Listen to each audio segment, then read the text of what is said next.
Assalamualaikum warahmatullahi wabarakatuh, sahabat-sahabat semua. Selamat datang di channel kami, tempat di mana kita bisa bersama-sama menyelami kisah-kisah penuh inspirasi yang mengandung pelajaran hidup. Pada kesempatan kali ini, kami akan membawa kalian ke dalam sebuah cerita yang penuh dengan ketegangan, keberanian, dan kebijaksanaan. Cerita yang menyuguhkan bagaimana sebuah suku adat yang teguh menjaga kehormatan dan tanah leluhur mereka, meskipun dihadapkan dengan ancaman yang besar. Ini adalah kisah tentang pasukan Dayak yang tiba-tiba kepung markas Ormas Grip, sebuah cerita yang menggugah kita untuk selalu bertahan pada prinsip kebenaran, dengan keberanian yang dilandasi oleh nilai-nilai luhur. Namun, jangan lupa, ini adalah cerita fiktif yang dirangkai dengan elemen-elemen nyata untuk kita ambil hikmahnya.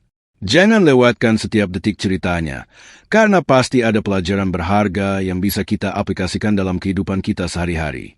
Setelah menonton, kami sangat mengharapkan kalian untuk berbagi pendapat dan perasaan kalian di kolom komentar. Kami ingin tahu apa yang kalian pikirkan tentang cerita ini dan pesan moral yang bisa kalian ambil dari perjalanan yang penuh ketegangan ini. Jangan lupa untuk memberikan like, komen, dan subscribe jika kalian menikmati cerita ini dan ingin terus mendapatkan kisah-kisah menarik lainnya. Ayo, mari kita mulai dan ikuti perjalanan cerita ini hingga selesai. Selamat menyaksikan, dan semoga hikmahnya bisa menginspirasi kalian. Angin malam berembus pelan, membawa aroma tanah basah dan bisikan leluhur yang seolah tak tenang. Di jantung hutan Kalimantan, suasana yang biasanya tenang berubah menjadi gelisah. Seekor burung hantu bersuara 3 kali, sebuah tanda menurut kepercayaan adat bahwa akan ada bahaya besar datang dari arah barat. Di sebuah desa adat Dayak, para tetua berkumpul di balai pertemuan. Wajah mereka tegang, dan tatapan mereka menyiratkan kekhawatiran. Timur langit, tetua-tetua sekaligus penjaga pusaka adat, duduk paling depan dengan mata terpejam. Tangannya menggenggam seuntai manik-manik warisan leluhur.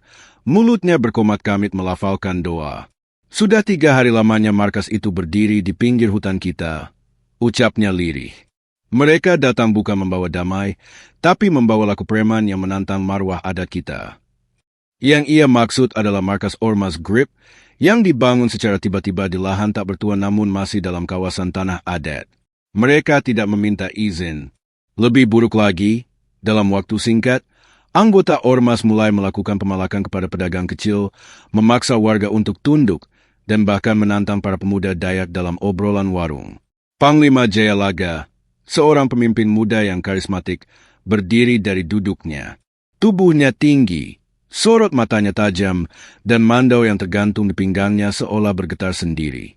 Kalau mereka ingin menguji kesabaran kita, maka biarlah mereka juga merasakan batasnya. Namun, bukan itu yang membuat malam itu menjadi malam yang tak terlupakan. Tepat saat suara genderang adat mulai dipukul oleh para pemuda, seekor ular putih melintas di depan balai. Ular itu bergerak pelan, seolah memberi jalan, lalu menghilang ke arah barat, arah markas Grip. Timur langit mengangguk pelan, lalu berkata dengan suara berat, "Itu bukan ular biasa. Itu pertanda. Leluhur mengizinkan." Malam itu, pasukan adat dikumpulkan. Para pemuda menyiapkan baju perang khas mereka, lengkap dengan lukisan arang di wajah dan tubuh, pertanda bahwa mereka tidak sedang bermain-main. Tidak ada teriakan, tidak ada keributan. Semuanya bergerak dalam sunyi, karena perang adat tidak dilakukan dengan emosi, melainkan dengan kehormatan dan restu spiritual. Panglima Jayalaga berjalan paling depan. Di belakangnya, puluhan pemuda membawa mandau, tombak, dan semangat yang membara. Langkah mereka menyatu dengan tanah, seolah alam sendiri mengantar mereka menuju markas yang selama ini hanya bisa mereka dengar dari cerita warga. Dan tepat saat rembulan berada di puncaknya, iring-iringan itu berhenti di batas hutan. Di kejauhan, cahaya lampu markas Grip tampak redup. Tapi yang tidak redup adalah keyakinan mereka bahwa malam itu akan menjadi malam di mana kehormatan ada kembali ditegakkan. Markas Grip berdiri megah di tengah tanah kosong yang dulunya adalah tempat keramat bagi warga Dayak. Tanpa izin, tanpa permisi, mereka mendirikan bangunan semi-permanen, lengkap dengan pagar besi dan spanduk besar bertuliskan nama organisasi mereka. Di balik pagar itu, beberapa pria berbadan besar duduk bersantai sambil tertawa keras, menikmati rokok dan minuman. Mereka tidak tahu bahwa malam itu bukan malam biasa. Royan, ketua Grip, duduk di dalam ruangan utama. Ia mengenakan jaket hitam dengan lambang ormas di punggungnya. Sifatnya keras, mulutnya kasar, dan selama ini ia dikenal gemar meremehkan adat lokal. Ia pernah berkata pada anak buahnya, "Kalau orang Dayak berani ganggu, kita gilas balik. Jangan takut." Namun, malam itu ada sesuatu yang membuat Royan gelisah. Anjing penjaga mereka melolong tanpa henti. Suara itu tidak biasa.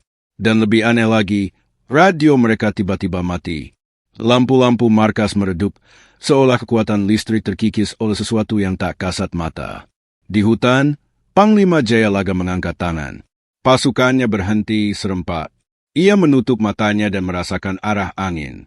Saat matanya terbuka, ia memberi isyarat, formasi pengepungan dimulai. Dalam diam, para pemuda menyebar, menyatu dengan semak dan pepohonan.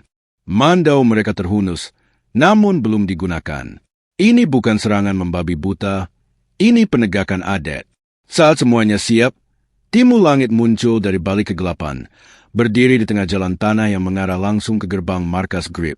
Ia hanya membawa tongkat kayu tua, tapi aura yang terpancar darinya membuat udara seolah lebih berat. Ketukan tongkatnya di tanah menggema sekali. 2 kali, 3 kali, lalu hening. Tiba-tiba, dari segala penjuru, suara seruling khas Dayak terdengar. Mengerikan dan memikat. Bagi yang tak paham, itu hanya alunan. Tapi bagi yang tahu, itu adalah panggilan kepada roh penjaga adat. Suara itu membelah malam dan membuat bulu kuduk semua orang di markas Grip berdiri. Beberapa anggota ormas mulai gelisah. Lu denger gak itu suara apaan? Bisik seorang preman kepada temannya. Aku ngerasa kayak diawasin, jawab temannya, gemetar. Dan saat mereka hendak berdiri, dari balik gelap, cahaya obor bermunculan. Puluhan, lalu ratusan. Semua mengelilingi markas Grip dari 4 penjuru. Tak ada teriakan, tak ada komando, tapi tekanan itu terasa. Seperti bisikan leluhur yang datang menagih janji. Royan keluar dari ruangan. Matanya melebar melihat kilauan mata pasukan Dayak di balik obor dan pohon. Mereka berdiri tegak, wajah mereka penuh coreng arang, dan tangan mereka menggenggam warisan nenek moyang yang tak pernah gagal melindungi tanah leluhurnya. "Tunggu, ini tanah bebas. Kalian gak bisa senaknya datang," teriak Royan. Suaranya mulai goyah. Timur Langit melangkah maju, dan suaranya terdengar pelan tapi jelas. "Kamulah yang datang tanpa permisi. Kamulah yang menantang.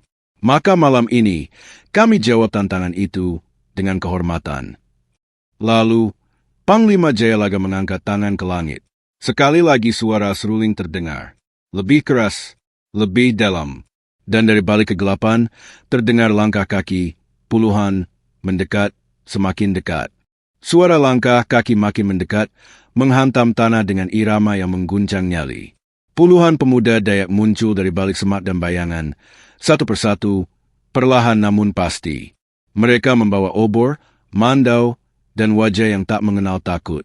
Di balik mereka, terdengar suara genderang yang mulai ditabuh, irama peperangan adat yang hanya diperdengarkan saat kehormatan dipertaruhkan. Para anggota Grip yang tadinya tertawa kini membisu. Sebagian mulai mundur, sementara yang lain menelan ludah berkali-kali. Royan, yang biasanya berani, berdiri kaku di tempatnya. Ia tahu, ini bukan sekadar unjuk kekuatan. Ini adalah pertarungan antara keberanian dan arogansi, antara harga diri dan kesombongan. Timur Langit melangkah maju, suaranya tenang namun penuh tekanan. "Tanah ini bukan untuk disombongi. Tanah ini punya roh, dan kalian sudah mengusik yang tak boleh diusik." Seorang anggota Grip mencoba angkat bicara. Suaranya gemetar. "Kami nggak tahu ini tanah adat." Tapi Panglima Jayalaga menjawab cepat, ketidaktahuan bukan pembenaran untuk merampas dan menindas. Beberapa detik kemudian, pasukan adat membentuk barisan. Mereka tidak menyerang. Mereka hanya berdiri dengan tatapan menusuk dan sikap siap bertempur. Bahkan tanpa berkata-kata, aura mereka cukup untuk membuat siapapun berpikir 2 kali. Tiba-tiba, seorang preman Grip yang paling muda berteriak panik. "Gue cabut aja." Ini bukan lawan kita." Ia berlari menembus pagar belakang, disusul 2 temannya. Melihat itu, Suasana makin kacau. Beberapa preman yang lain mulai mundur perlahan, lalu satu persatu berbalik dan melarikan diri ke arah semak-semak. Royan memekik marah, "Jangan kabur. Wah, balik sini." Namun suara genderang makin keras. Nafas Royan tercekat saat melihat dari arah timur, sepasukan tambahan pemuda Dayak datang dengan pakaian perang lengkap dan wajah bersungut arang. Mereka berjalan tenang, namun mata mereka menyala. Saat itu, Royan tahu tak ada jalan menang dalam konfrontasi ini. Ia pun akhirnya menjatuhkan jaket ormas Nirtana, menunduk, dan mundur pelan-pelan ke arah motornya. Ia tak berkata apa-apa.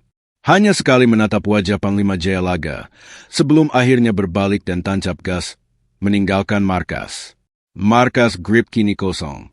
Ditinggal dalam ketakutan oleh orang-orang yang beberapa hari lalu merasa paling berkuasa. Timur Langit mengangkat tongkatnya tinggi. Genderang berhenti. Semua pemuda pun menunduk hormat. Malam itu, Tanah Adat tak hanya dijaga, tapi juga dimenangkan. Namun belum semuanya selesai. Karena saat Fajar mulai menyingsing, kabar pengepungan ini telah menyebar ke kota. Dan suara dari luar hutan mulai terdengar. Fajar baru saja mengintip dari balik bukit ketika suara motor-motor trail mulai terdengar dari kejauhan. Bukan suara preman, bukan pula suara rombongan biasa. Ini adalah suara dari arah kota, dari arah yang selama ini menganggap remeh urusan adat. Mereka datang bukan membawa damai, melainkan dengan niat mempertanyakan, bahkan menggertak. Di jalan tanah yang menuju bekas markas Grip, terlihat belasan motor melaju cepat. Di antaranya ada wartawan, beberapa aktivis, dan sebagian adalah anggota ormas lain yang mengaku ingin menengahi. Tapi dari sikap dan wajah mereka, jelas bahwa mereka tidak sepenuhnya netral. Bahkan beberapa dari mereka membawa kamera, seolah ingin menjadikan ini sebagai ajang pencitraan. Sementara itu, pasukan Dayak masih bertahan di sekitar markas. Tidak ada yang pulang, tidak ada yang bubar. Mereka berjaga, berdiri tenang dengan obor yang kini hampir padam, namun semangat mereka tetap menyala. Panglima Jayalaga berdiri paling depan, menunggu siapapun yang datang, dengan kepala tegak dan dada terbuka. Ketika rombongan dari kota tiba, salah satu tokoh yang turun dari motor adalah seseorang bernama Anton. Ia berjas hitam dan membawa mikrofon kecil. Dengan senyum tipis, ia berkata lantang, "Kami datang untuk klarifikasi. Tidak boleh ada kelompok yang merasa paling berhak di negeri ini. Semua punya hak." Namun suara itu disambut sunyi. Tidak ada jawaban. Hanya tatapan tajam dari barisan Dayak. Timur Langit melangkah pelan ke depan, sorot matanya tajam, tapi mulutnya tetap tenang. Tanah ini bukan milik pemerintah, bukan pula milik ormas. Tanah ini warisan nenek moyang. Dan selama kami masih menginjakan kaki di sini, tidak akan ada satupun yang bisa menjual, membagi, atau menguasainya tanpa izin adat. Anton mencoba tertawa. "Aduh, jangan bawa-bawa adatlah, Pak. Ini zaman modern." Kata-kata itu seperti cambuk di telinga para pemuda Dayak. Wajah mereka berubah. Sekali lagi, suara seruling ditiup. Tapi kali ini nadanya berbeda. Lebih dalam, lebih tegas. Sebuah tanda bahwa kata-kata Anton sudah melewati batas. Panglima Jayalaga maju dan menatap tajam. "Kalau kalian datang untuk damai, kami buka tangan kami. Tapi kalau kalian datang membawa sombong, maka jangan salahkan jika tanah ini kembali menunjukkan taringnya." Anton terdiam. Ia melihat sekeliling, kamera-kamera yang dibawanya tetap menyala, tapi tidak ada satupun yang berani melangkah lebih dekat. Dari kejauhan, seorang jurnalis muda yang ikut dalam rombongan berbisik kepada kawannya, "Ini bukan soal rebutan kekuasaan, ini soal harga diri, dan mereka yang di depan kita sedang mempertahankannya dengan nyawa." Dan saat matahari mulai meninggi, kabar itu pun menyebar lebih luas.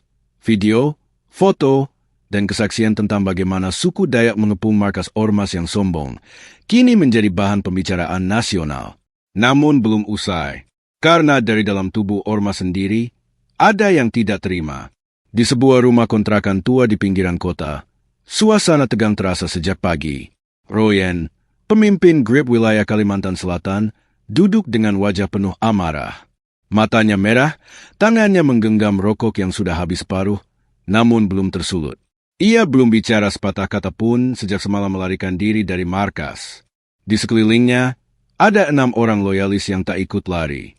Mereka duduk diam, menunggu perintah. Di tengah ruangan, tergeletak jaket ormas yang sudah lecek, seperti simbol kekalahan yang menampar harga diri mereka. Gue nggak akan tinggal diam. Royan akhirnya membuka suara, serak dan berat. Mereka pikir kita takut karena kabur? Salah besar. Ini belum selesai. Salah satu anak buahnya, Bram, angkat bicara. Terus kita mau ngapain? Bang? Balik ke markas? Udah hancur itu. Udah viral juga? Royan menggeleng cepat. Kita gak butuh markas buat ngelawan. Kita punya nama. Dan kita akan buat mereka nyesel udah lawan kita.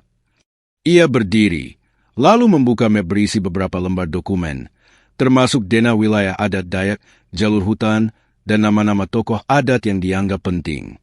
Besok malam kita mulai gerak, tapi bukan buat ribut terang-terangan. Kita main di belakang. Kita buat mereka runtuh dari dalam. Kita cari titik lemahnya, katanya dengan suara dingin. Sementara itu, di hutan pedalaman, Panglima Jayalaga baru saja selesai memimpin ritual adat sebagai bentuk penjagaan spiritual terhadap tanah mereka. Malam itu, para tetua adat berkumpul. Mereka tahu kemenangan bukan akhir. Justru ini awal dari gelombang yang lebih besar. Timu Langit duduk bersila, menunduk hormat di depan para tetua. Salah satu tetua, kakek tua dengan rambut panjang dan kulit keriput, membuka suara dengan lirih. Kalian telah menjaga tanah ini dengan baik. Tapi ingat, ketika api sudah menyala, asapnya akan memanggil angin dari segala arah. Timu Langit mengangguk. Ia paham betul maksud kalimat itu. Musuh mereka kini tidak hanya yang terlihat di depan mata, tetapi juga yang bersembunyi dalam bayang. Ia pun berdiri dan berkata tegas, kalau mereka datang sembunyi-sembunyi, kita akan hadapi dengan mata terbuka. Malam itu, 2 kekuatan bergerak dalam diam. Ormas Grip dengan rencana liciknya, dan suku Dayak dengan waspada penuh doa dan kesiapan jiwa. Tanpa tahu, langkah masing-masing akan bertemu dalam ledakan besar yang tak terelakkan. Langit malam di Kalimantan mendung pekat, seperti pertanda alam bahwa sesuatu besar akan terjadi. Di tengah keheningan, suara langkah-langkah kaki menyelinap di balik pepohonan. Mereka bukan pemburu, bukan warga biasa. Mereka adalah orang-orang suruhan Royan, lengkap dengan penutup wajah, senjata tajam, dan pedang kecil yang menandai rumah tokoh adat dan titik-titik strategis wilayah Dayak. Rencana mereka sederhana, membakar gudang logistik adat, menculik salah satu tetua tua, dan menyebar provokasi lewat media sosial agar terjadi kekacauan dari dalam. Namun rencana mereka tak secerdas yang mereka kira. Sejak awal, tanah Dayak bukan hanya dijaga oleh manusia, tapi juga oleh kearifan leluhur yang terwariskan turun-temurun. Di setiap jalur masuk hutan, pemuda-pemuda suku sudah berjaga. Mereka tak bersenjata modern, hanya membawa tombak, mandau, dan mata yang peka terhadap gerak angin. Saat salah satu kelompok penyusup melewati sungai kecil, suara burung hantu terdengar 2 kali. Itu adalah sinyal. Dalam hitungan detik, para pemuda Dayak mengurung dari segala arah. Tanpa suara, tanpa keributan, para penyusup ditangkap hidup-hidup dan dibawa ke balai adat. Keesokan paginya, Royan tidak percaya ketika menerima kabar bahwa semua anak buahnya tertangkap tanpa perlawanan. Tapi lebih dari itu, videonya disiarkan langsung dari balai adat oleh seorang wartawan lokal yang selama ini memantau ketegangan. Di layar, tampak Panglima Jayalaga berdiri di depan para penyusup yang berlutut, wajah mereka tertunduk malu. Kami tidak menghukum dengan kebencian, ucap Jayalaga. Tapi kami memberi pelajaran bahwa adat tidak bisa dibeli. Dan tanah ini bukan tempat bagi kesombongan. Rekaman itu viral. Rakyat di seluruh Indonesia menyaksikan bagaimana ketegasan bisa berpadu dengan keluhuran. Bagaimana keberanian suku Dayak bukan soal otot atau kekerasan, tapi soal kehormatan dan keteguhan menjaga warisan Allah.